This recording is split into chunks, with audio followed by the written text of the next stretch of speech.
chân bò cầm cây roi thật to, bò không đi lấy cái roi ra chọc đít bò, bò đứng dậy đi ngay.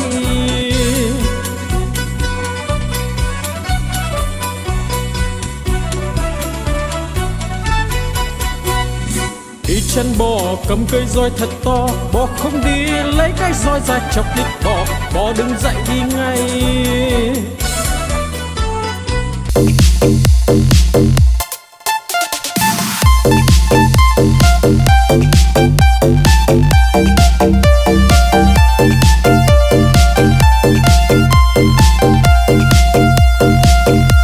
Đi cầu đi quán, đi bán lợn con, đi mua cái xong đem về đun nấu, mua quả dưa hấu về biếu ông bà,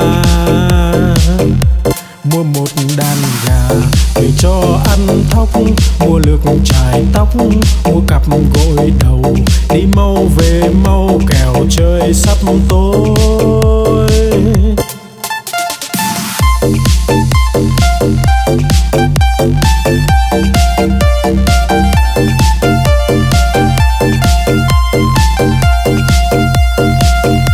Đi cầu đi quán, đi bán lợn con, đi mua cái xong đem về đun nấu, mua quả dưa hấu về biếu ông bà,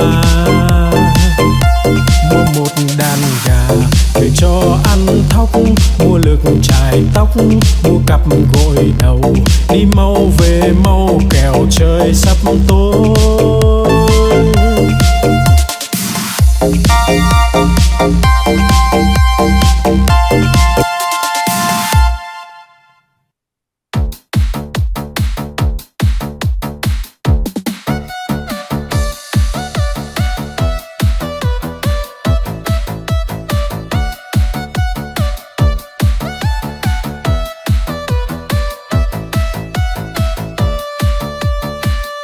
No lòng vĩ dạ là con cá cơm, không ướp mà thơm là con cá ngát, liệng bay thoăn thoắt là con cá chim, hột cẳng chết chìm là con cá đuối, nhiều năm nhiều tuổi là cá bạc đầu, đủ chữ đủ câu là con cá đối, mai nở tàn tối là con cá hoa, trắng muốt làn da là cá út thịt, lưng dài hẹp nách là cá lòng tong, ốm yếu hình dung là con cá nhái.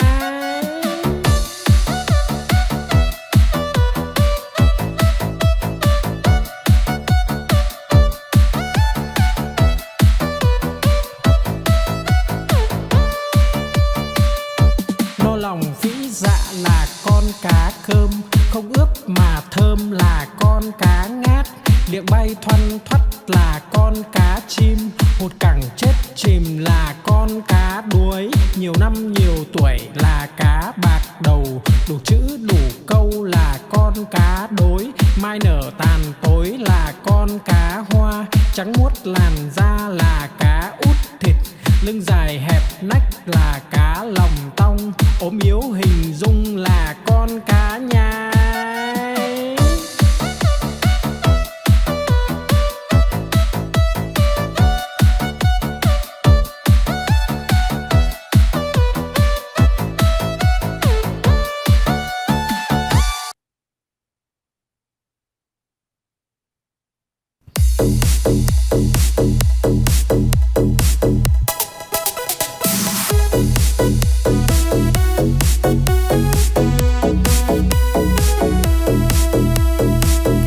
Bướm bay bướm lượn, bướm đậu nhành hoa, khoe đôi cánh đẹp rực rỡ muôn màu.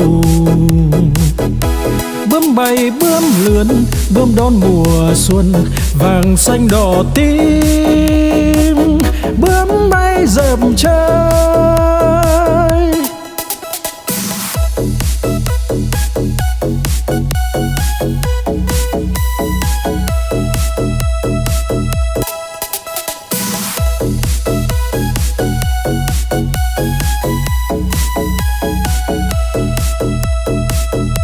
Bướm bay bướm lượn, bướm đậu nhành hoa, khoe đôi cánh đẹp rực rỡ muôn màu.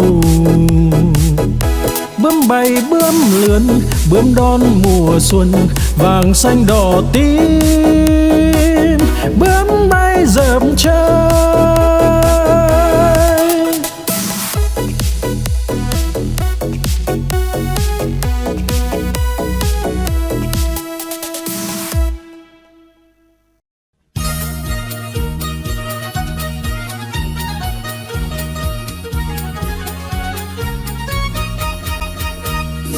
Đi chân bò cầm cây roi thật to, bò không đi lấy cây roi ra chọc đít bò, bò đứng dậy đi ngay.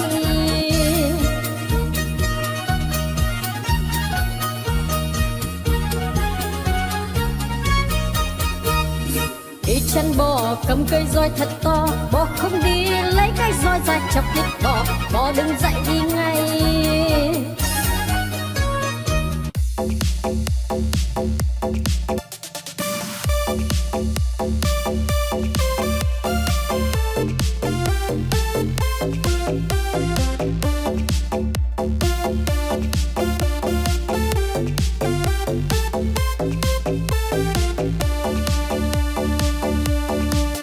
Con cua mà có hai càng, đầu tai không có bò ngang cả đời. Con cá mà có cái đuôi, hai vây về vầy nó bơi rất tài.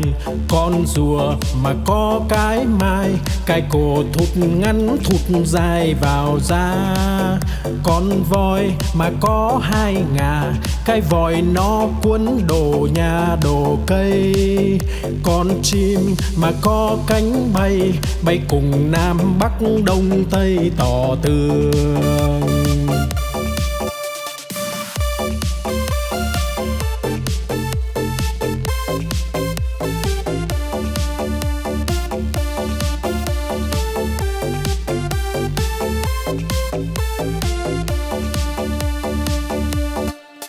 Con cua mà có hai càng, đầu tai không có bò ngang cả đời. Con cá mà có cái đuôi, hai vây về vầy nó bơi rất tài. Con rùa mà có cái mai, cái cổ thụt ngắn thụt dài vào da. Con voi mà có hai ngà, cái vòi nó cuốn đồ nhà đồ cây.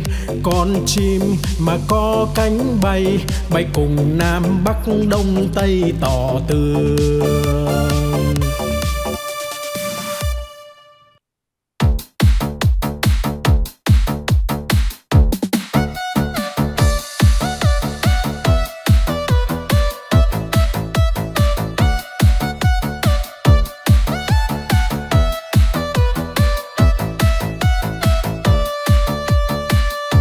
No lòng phĩ dạ là con cá cơm, không ướp mà thơm là con cá ngát.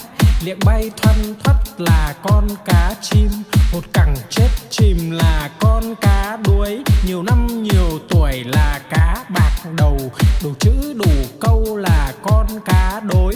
Mai nở tàn tối là con cá hoa, trắng muốt làn da là cá út thịt. Lưng dài hẹp nách là cá lòng tong, ốm yếu hình dung là con cá nhái.